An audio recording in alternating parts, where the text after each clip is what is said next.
Well, joining me now is Luca Anceschi. He's a senior lecturer in Central Asian Studies at Glasgow University. Good to speak to you, Luca. So many say they have been taken by surprise by this resignation. Are you?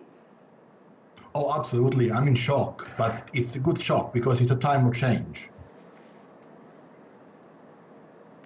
Although he will remain in government, though, through the National Security Council, so how much are things likely to change?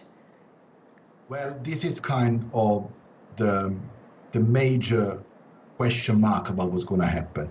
Because on the one hand, the Nazarbayev era truly ends today, because he has abandoned the presidency, he will step down from the power that he has. But on the other hand, his control of the government, some sense, will not end, because he's not entirely leaving the Kazakhstani political scene, is not becoming a marginal actor.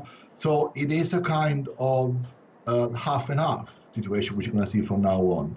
And the outcome of this is that he has created himself the condition for this kind of soft landing in which we're going to be from now on. And what legacy does he leave as President, Luca? The legacy is multifaceted. On the one hand, we have a president who put Kazakhstan on the map. We all know about the Eurasian idea behind Nazarbayev politics. He created a middle class and he did some significant work for the wealth of the country.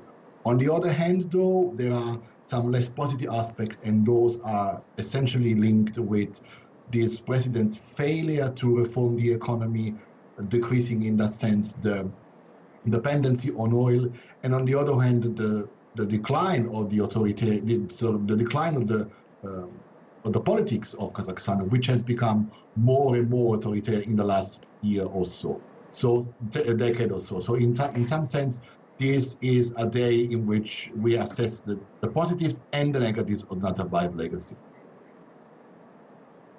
And how do Kazakh people feel about this change? Well, I don't know. It is difficult for me to assess this from Glasgow. I mean, the idea that I got when I go there in the last few years was always this idea of a twilight zone, of a stagnation in which everything was stopped. Every kind of meaningful political process, economic process was put on a halt, waiting for the president to leave power.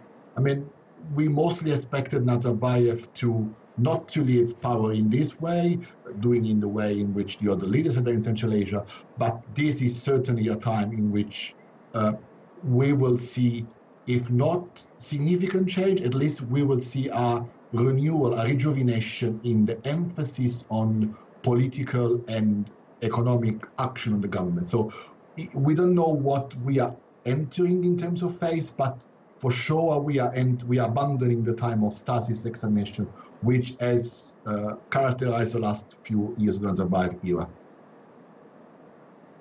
Well, that's all the time we have. Thank you very much for your input there, Luca Anceschi.